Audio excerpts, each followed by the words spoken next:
Some losses are set to be devastating, crushing, you name the adjectives.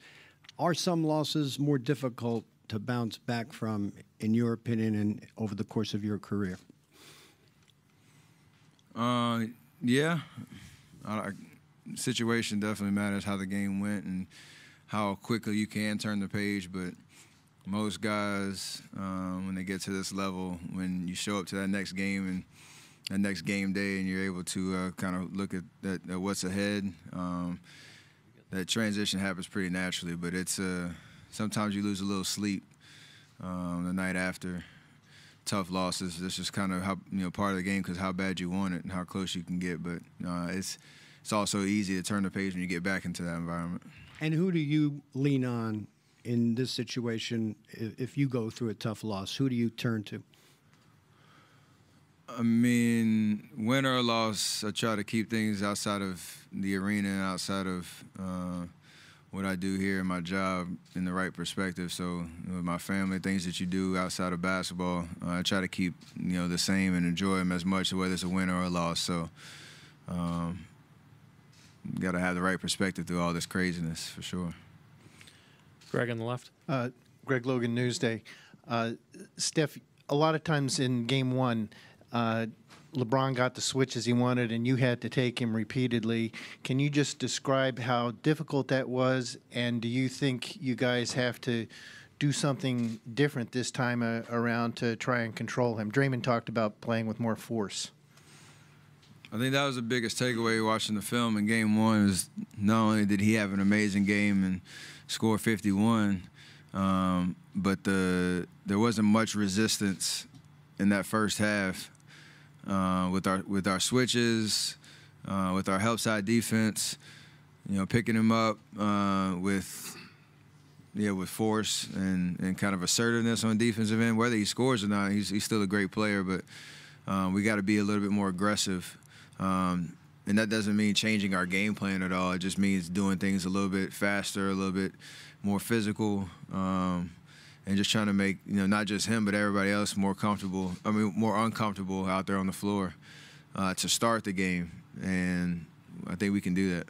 And if I could follow up, you still had a great offensive game. Can you just describe the difficulty of what you did, trying to stay with him on one end and keep pace on the scoring at the other end? For 7 games last series, that's what I had to do. So it's kind of a constant theme and pattern that I'm pretty much used to. So not going to slow me down at all. If you want to try to pick on me on defense, I'm going to hold my own, and I'm going to come right back at you. So that's kind of par for the course right there. Thanks. Got my golf reference in. Nice. Stephen, did you feel the Game 1 was going to turn out that way? Do you like the competitive rivalry that has been building up throughout the finals? Or after playing 4 consecutive, does it make it boring? Definitely not boring at all. We're playing for a championship, and this is, the most fun you have playing the game of basketball. So, playing the same team 4 times has... I think there's a lot of consistencies that you can kind of fall back on and experience, but when you get here on the stage, everything is just fresh. It's new. It's exciting, and we're 3 wins away from winning another championship. So it's an amazing feeling, and we want to enjoy every single moment of this for sure. Joe in the middle. Joe Varden, Cleveland.com. Steph, we should ask Steve this, and we didn't. But from your interactions with him, how's Clay today? From what I saw, he's looking pretty good, pretty happy, pretty upbeat. He obviously didn't do much on the floor, but doesn't really need to. Only worry about 5 o'clock tomorrow. So hopefully he'll get some more treatment and recovery and keep making progress.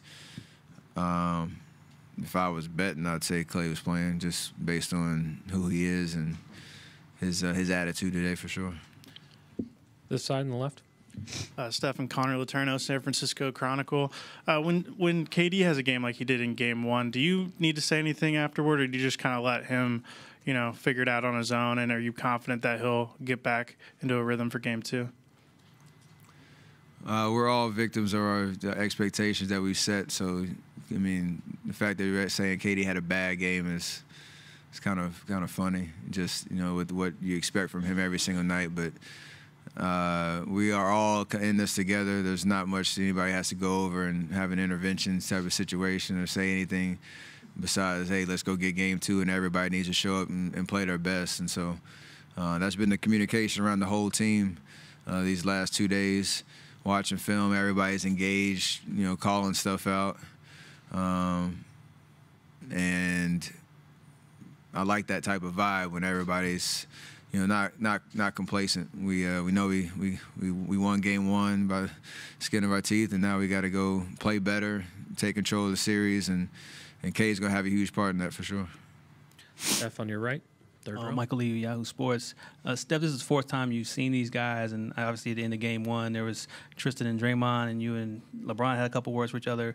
But it doesn't like there's a lot of hatred here. How have you guys been able to compete for the same thing so many times, but still just be competitive without really crossing the line? This is just basketball.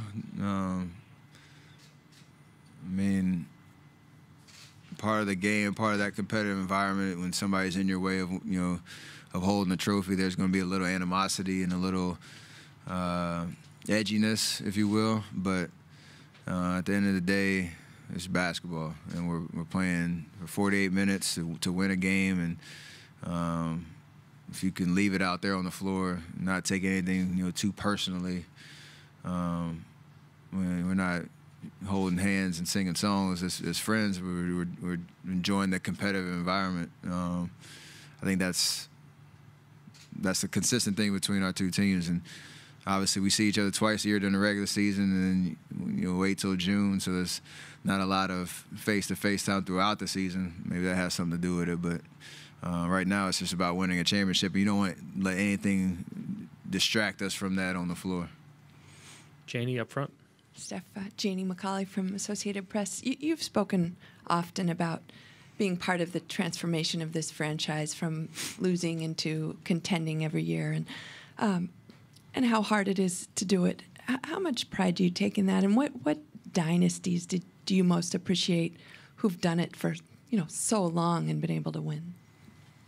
The second question, I don't know. Just as a fan of the NBA, you can go down the list of the teams that have won multiple years and, you know, just dominated the league for stretches of time. But what we've been able to do here, from my rookie year, winning 23 games, I think it was, to 28, to the lockout year, winning 20-something, and then making the playoffs and kind of, you know, taking it a small step every year till we, you know, 2015 and winning our first championship. It is a sense of pride around that, being the elder statesman here, and you know, seeing what has all gone into being on this stage every single year when it comes to, you know, the guys that I get to suit up with every single night, from Bob Myers to, you know, all down to the coaching staff to ownership. Like, it's just a transformation that I got to see firsthand, and all the details that went into it. So at some point,